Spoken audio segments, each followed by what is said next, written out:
Hello everyone's, welcome to my new blog. তো আজকে আমি বাড়ি থেকে বেরিয়ে গেছিলাম সন্ধ্যাবেলা, ঠিক আছে। তো সন্ধ্যাবেলার দিকে তো আমি এসেছিলাম, এখানে কীর্তন ছিল, কালকে জন্মাষ্টমী ছিল, তাই জন্য আমি এখানে কিছু প্রোগ্রাম হয়েছিল, তো তাই জন্য আমি এসেছিলাম দেখতে। তো যে দেখতেই পাচ্ছ তোমরা, কৃষ্ণ ঠাকুর এখানে সাজাচ্ছে।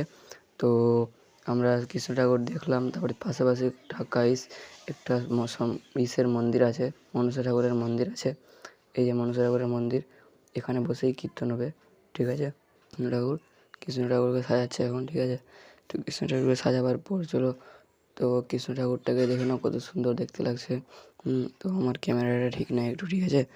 তো তাও তোমাদের জন্য ভিডিও বানাচ্ছি, আর তারপরে শেষে তোমাকে দেখাবো এই যে গোটায় সাজিয়েছি, ঠিক আছে। তারপরে এই যে গোটা একবারে গাইস দেখতেই পাচ্ছ কত সুন্দর দেখতে গোটাই মন্দিরটা, আর সামনের দিক থেকে তোমাদেরকে দেখাচ্ছি কত সুন্দর লাগছে দেখতে আবার, ঠিক আছে। এই যে গাইস সামনের দিক থেকে